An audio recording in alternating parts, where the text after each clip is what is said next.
lengthen through the crown of your head. Try to keep your rib cage level, no rounding of shoulders. Shoulders are back and down and nice and soft. Imagine you've got a small peach underneath your chin. As you come into the monkey squat or your imaginary chair, come out of it, pop up onto your toes, shoulder squeeze.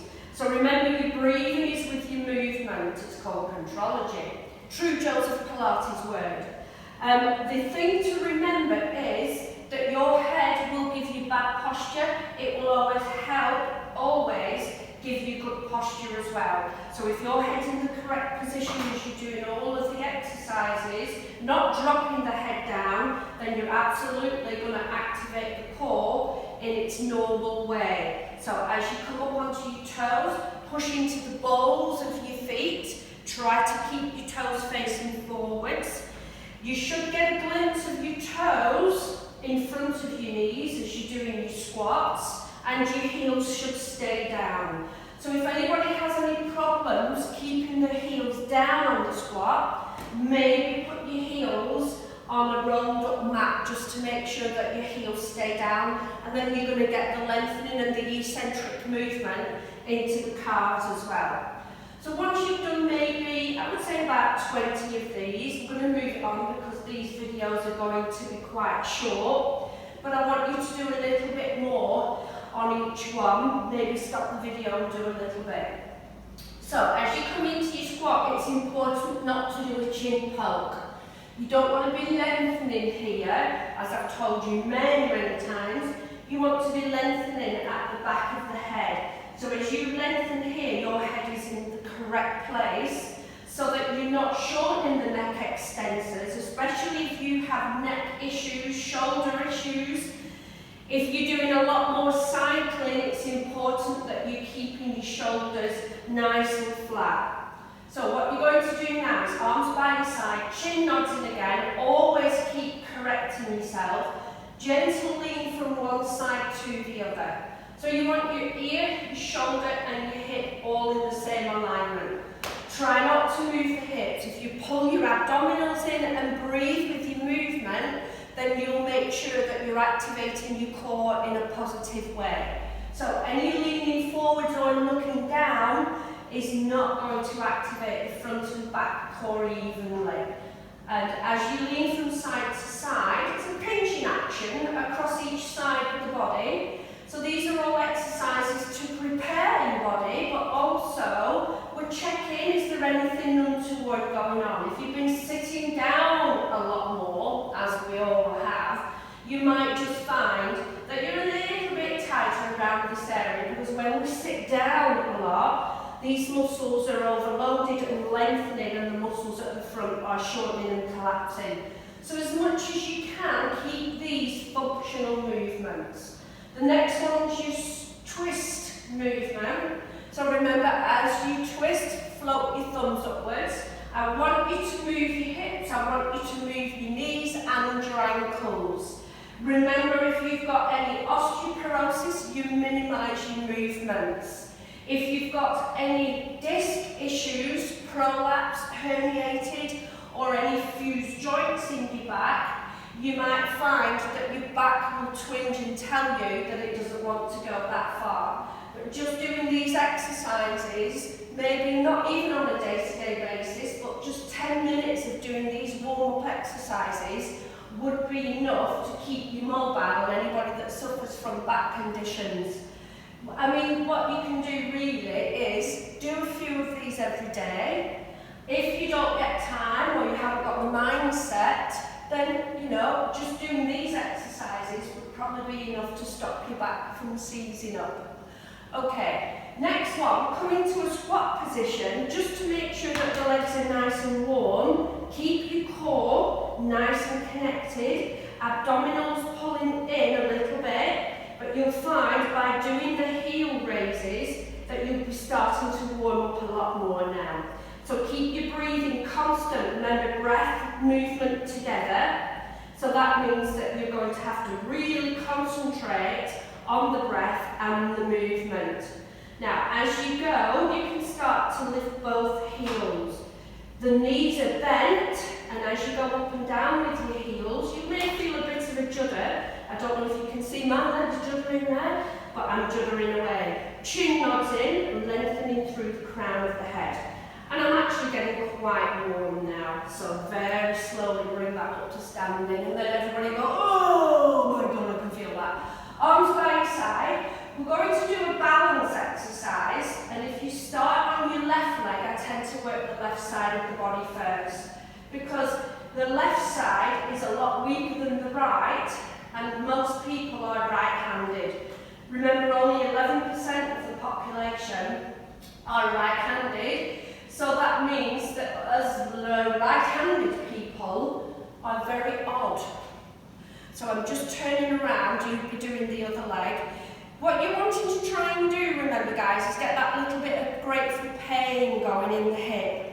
From the side view, the chin nods in and you're breathing constantly whilst growing 2 inches taller. So the more you do on a certain exercise, that's when you're going to get the physiological changes. So as you lift and lower the arm, remember to minimise the movement. So anybody with shoulder issues, you're going to minimise your movement. Try and keep the leg and the toes facing forwards. Otherwise, this is the movement you get. It's a nice fluid movement. A bit like drawing a circle or a figure of 8. It's constant, no stop and no start to the movement. And I can actually feel that going on now. So that grateful pain's kicking in, and then you're going to hold and pulse. So you'll feel the grateful pain kicking in a little bit more. Remember, any pulsing, I tend to use that little fast breath, so it's a and that's to get the intercostal muscles working a bit more, muscles between the ribs, and of course the ribs and the lungs are attached to each other, so it stimulates a little bit more blood flow and a bit more tissue growth. Always correct your head position, and then gently release. Oh, yes, right in there. Interlace the fingers. Again, with sitting down a lot more, the chest is going to shorten. So we want to keep the chest open by stepping forwards with one foot, lower the top half of the body while driving your bottom back. Chin nods in and lengthen through the crown of your head. So this shoulder squeeze is to flush out toxins and to get the muscles in the back body connected. And then you're going to feel that mouth stretch down the back of the leg. You'll also feel a bit across the other hip, especially if your hamstrings are tight. And then as you release, you come up to standing. Interlace again. Keep the breath going all the time. And then as you lower, hold it there, making sure that your body is nice and solid at the top, and you're squeezing your shoulder blades together. So what you don't want to do is let the head drop down, because that will overload into the back. And then very slowly release that out. So of course then we're going on to the other leg. So you're going to lift and lower, checking obviously your right side is easier if you're right-handed. Nod your chin in and lengthen through the crown of your head. Remember, as you lengthen, you're creating that space along the spine. Obviously with sitting down a lot, the spine gets shortened, the shoulders get rounded. So we want to try and stay in as much extension with your spine as possible, and this is proven to release back tension and help with any back issues. So once you've done a few more on that side, stop the video and do a few more. It's absolutely fine if you feel you can do a little bit more, but once you start to feel the work in and around the hip, then you're going to start to actually do some bone loading for the hip and stop any osteoporosis in its tracks. So what we're going to do now is lift and hold, pulse with a little breath.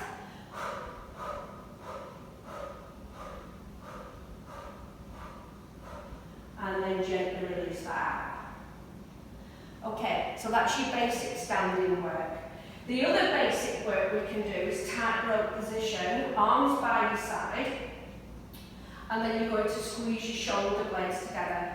I mean, you can use all this as you warm up, so this is what we're doing, using the whole thing as a warm up, and if you can't get past the warm up, that's absolutely fine. You've used your core and you've also used your shoulder stabilizers.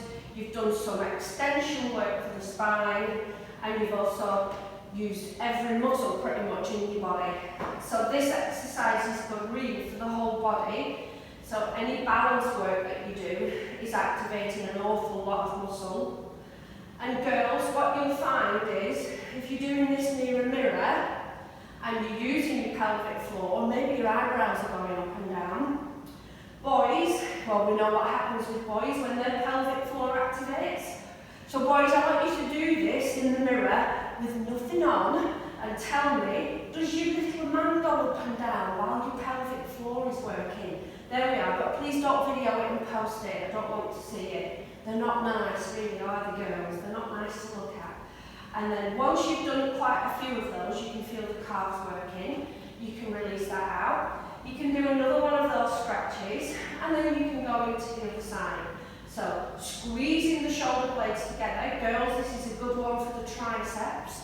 So as you go up and down onto your toes, if you can't keep your balance, you simply take your feet slightly apart. So that's a really good exercise for people that suffer with balance issues, any labyrinthitis or issues with dizziness, not necessarily labyrinthitis.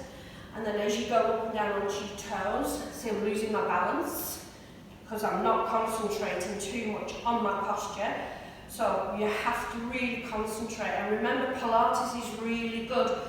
So a bit of mindfulness training in that you've got to really concentrate on what you're doing and your alignment, because I tend to know when people aren't concentrating, they lose their alignment and lose their posture. So I know that there's something else going on there and they're not absolutely concentrating. So we'll leave that as the warm-up. Like I said, if you don't get past the warm-up, that's not a problem.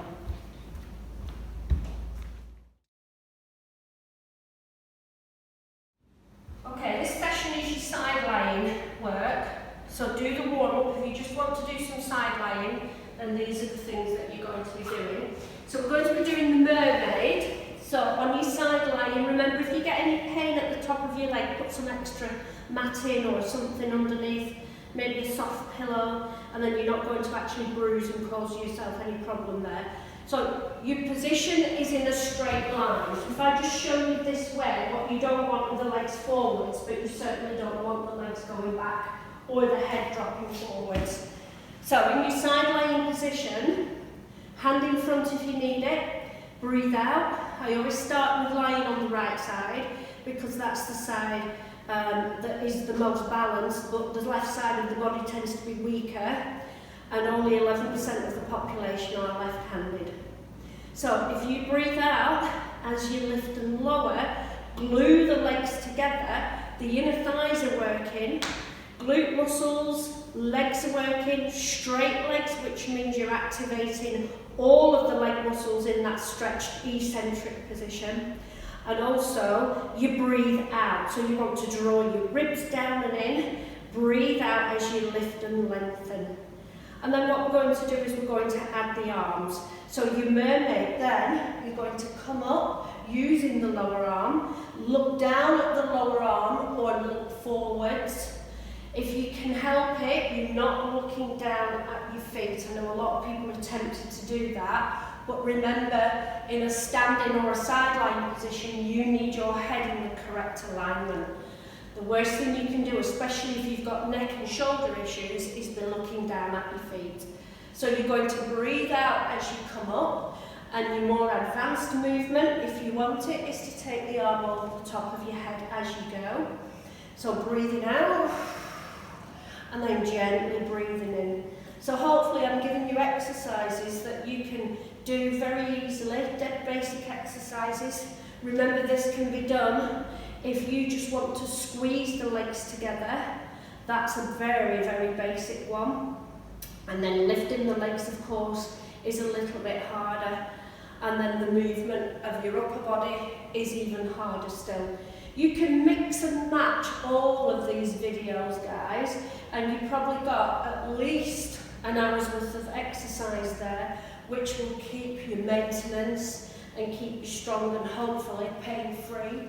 And then of course this one can get even harder. So you're using the weight of the arm there as you go up and down. Breathe out and then breathe in. So the weight of the arm is added to the exercise, and you should definitely start to feel, especially at the top of the pelvis area, where the oblique muscles attach into. And then the next one from there is hand in front if you need it. Just remember that you need to keep your shoulder away from your ear. Head and shoulders relaxed. Lengthen both legs if you want. Easier if you put the lower leg down. And as you lift and lower the top leg, think of a button at the end of your foot. You're trying to switch a button at the end of your foot. If you lift your waist away from the floor, that will restrict your movement. I'm going to be posting other leg exercises in side lying as well. So, but for now, this is just some of the basic stuff that we do. So your floor work is just as important as standing balance work. So if you could mix and match them, you don't have to do all of them on the same day. Do the upper body, do the lower body the next day, give yourself a break and then try them again. And then of course what you're going to do is you pulse the leg. If that's easy, maybe circle the leg. Because as you know, circling, you're moving the leg, and the leg moving is going to make the core work a little bit harder. Don't forget to change directions. So as you're circling, you're breathing with your movement. Nice gentle circles all the way from the hip, not just from the foot, but circling from the hip. And then you should be just about feeling that around the pelvis at the back there. And then gently release that out. So, going on to the floor work, on your tummy, if you keep your forehead down, that will enable you to stretch the trapezius at the top where it's mostly overactive. Arms by your side. So if you relax the shoulders down, tummy muscles are in to support the back. So your core works all the way around, not just at the front. And then you're going to squeeze your shoulder blades together. So as you squeeze the shoulder blades together, you lift and lengthen the arms. I'm just going to activate the lights again. Thank you. Okay, let's go back to that. Sorry about that, guys. So, shoulder squeeze, lift the arms. Remember, what you don't want to do is lift the arms and let the shoulders fall forward. So, if you can relax your bottom and then you're just working the upper back, so we're activating the upper back area, everything connects, you're still working the lower back, but we're not overloading into it just yet. So you're probably looking at maybe, I'd say about 20 of these, and you know, girls, that after doing some of these that your triceps hurt as well. So you're really doing some strengthening work and toning work for the back of the arms. If you sit down an awful lot and you can't help it after you've been sat down, these are the best exercises to do for the back, because this is how you rehabilitate from back herniated discs, prolapsed discs and other things to do with discs. Obviously there's certain instances where you can't lie on your tummy. I'm not going to go into those, because I know there really isn't anybody here with something like spondylolisthesis, but if you find it difficult to lie on your tummy, then you've really got to think about changing your position or not doing the exercise if it hurts your back. Alright, listen to your body, please. And then what you're going to do is lift and lengthen each leg in turn. So you squeeze into your bottom. As you lengthen the leg, keep the hip down, because you don't want to be swaying the body around. And at this point now, you can lift the head. So remember, shoulder squeeze, lift and lengthen. Breathe out as you go. Keep your tummy muscles in like you're lying on a little egg, because that way you'll keep activated all the way around the spine. If you're happy to do single legs, that's fine. But if you want to go into double legs, you can leave the head down, do double legs and double arms. So remember, you want a shoulder squeeze and lift and lengthen through the legs and the arms. Slowly releasing. Remember, we don't bang the limbs down. You don't want to just collapse the body because you're not in full control then. You're meant to make it look very easy. Make it look easy. It's killing you. Oh my God, this is killing me. And then at the finish, you can do a heel bang together. You can lift and lower the arms, but make sure that the legs are straight. And if you want to, you can add a oh, oh, oh, oh, oh, oh, oh, oh, oh. I have to get that one in. And then relax.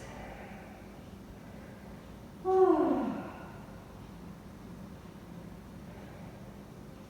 Side laying on the other side. Here we go. So bringing yourself onto that left side. Arm underneath. Anybody that has shoulder issues, arm comes forward, but make sure that your head is level. You don't want your head just falling onto the floor. And then you're going to breathe out as you lift both legs, and then breathe in to lower. So breathe out, both legs, hand in front if you need it, shoulders away from your ears. Try not to compensate by lifting the legs too high, and then you've got to make sure that you're still in the correct alignment. So if you look down, you can see your feet, anatomically allowing. Keep the head resting down as you lift and lower the legs, breathing out. Doing the same on both sides. So if you did 20 on one side, do 20 on this side. It's going to take a bit of concentration, which is good for the brain, for the mind, okay? Because while you're concentrating on what you're doing, you can't think about what's going on out there.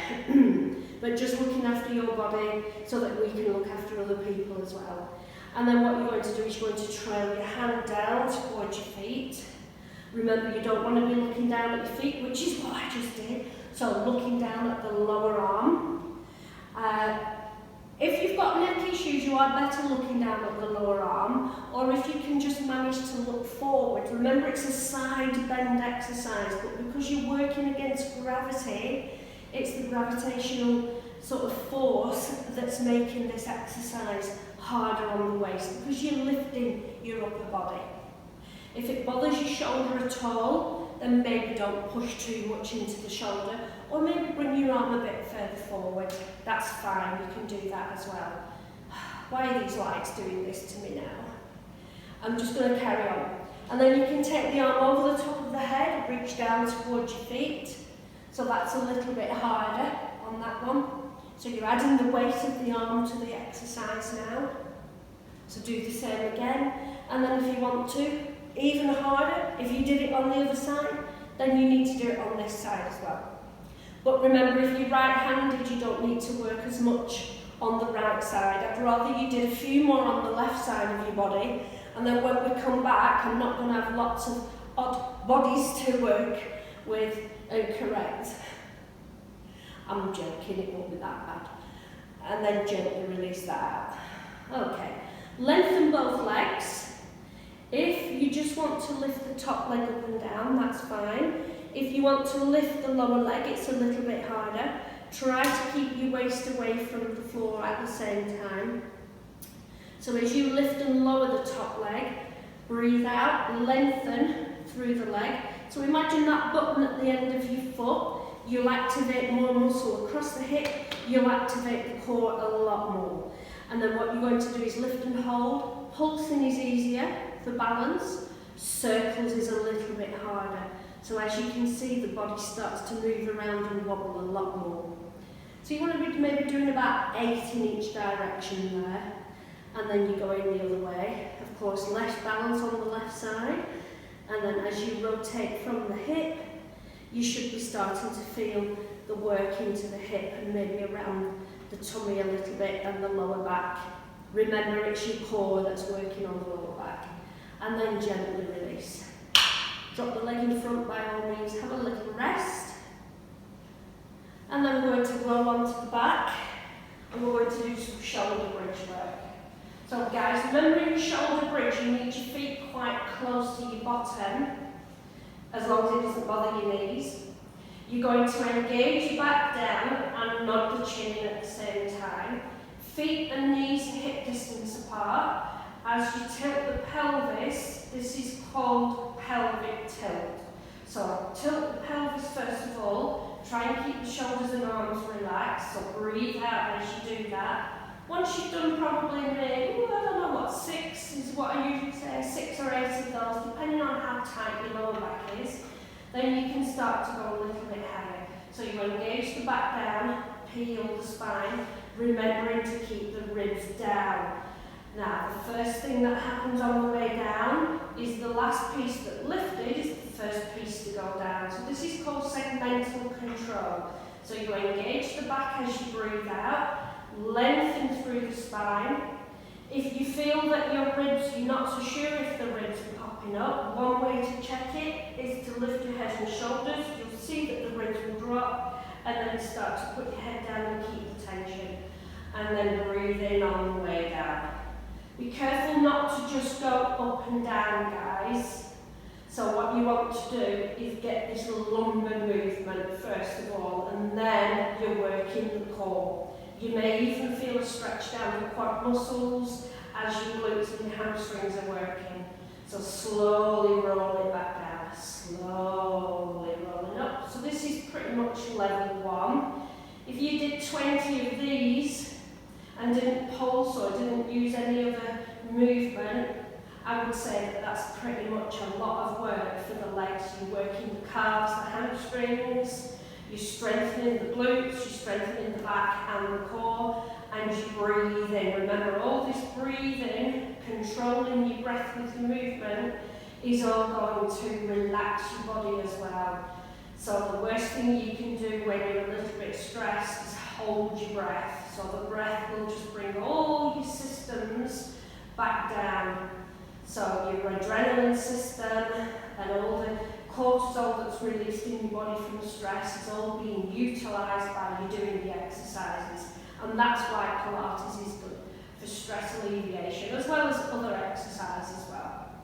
But we really have to concentrate on the movement. So ribs are down and in. You can feel the back of the legs working, hips are pushing up, and then squeeze the knees together and then open the knees apart. So make sure that you're nodding the chin in. I'm afraid you're giving yourself a bit of a double chin as you're doing this. So as you squeeze the knees together and push your bottom up, you're activating that pelvic floor a little bit more now. So squeeze the knees, breathe out as you go, and then breathe in to release. So it's just a tiny, tiny little movement just to try and get you to force the muscles to engage a little bit more. Remember, we only use about 30% of a muscle group, so by activating and overloading, increasing the reps or speeding up or pulsing, increases the workload into the muscles, and then the muscles respond by getting stronger. And then that's your last one on those, and then very slowly bring that back down. So we're going to make a full body stretch there. And that's absolutely fine to finish that session there.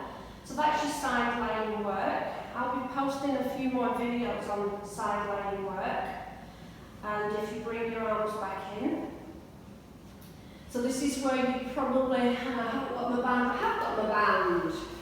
So if you've got a band now, you can use bathrobe, towel, whatever you want to use. But by doing a dynamic stretch for the legs, especially if your hamstrings are tight, if you've got lower back tightness, I'd probably guarantee that your hamstrings will be tight as well. So your dynamic stretch is a tiny bend and a straighten. Please don't stretch your muscles unless the muscles are warm, because that's when you can tear a muscle. The only time you stretch muscles when they're cold is when we're trying to break down scar tissue, and I know none of you have it. So make sure that your muscles are warm. And then what you're going to do is you're going to take the leg out to that side. So you want about 30 seconds on these stretches if possible. Leg is straight so that any tightness across the hip flexors, remember the hip flexors come from the front, go through to the back into L4 and 5. So if your leg isn't straight, then those muscles aren't going to be stretching slightly either. Inner thigh stretch, but still stretching the hamstrings. And then if you can keep your bottom down, if you're doing a lot more walking, you might find that the IT band is feeling it. So the muscles either side, the front and the back of the leg, attaching to the IT band. So sometimes you can get a little bit of RSI around the knee and the hip. If you're cycling more, or you're running, or you're walking a lot more, then you might just be feeling that that is a bit tighter. And then of course you're going to change legs. So extend the leg up to the ceiling, and then just gentle bend and straighten on that leg. Keep the chin nodded in.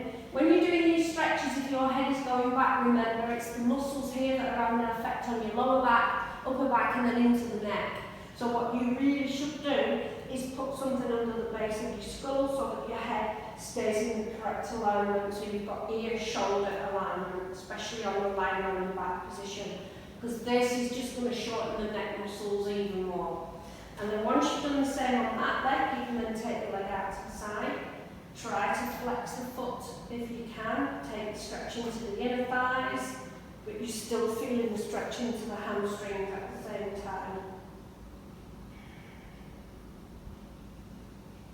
And then as you go, you bring the leg across, keep your pelvis down. So if you imagine a clock dial in front of you, there's 12 in the middle, really just taking the leg on one side to about 11, it depends which leg you're doing of course, but on my left side I'm taking my leg across to 2. 1, 2 clock. And then you're still getting that stretch. If you lift the leg up, you tend to not feel the stretch. So you want to take a joint away from the joint, so that's why you keep the hip down. And then gently release. If you've got back issues, I would roll over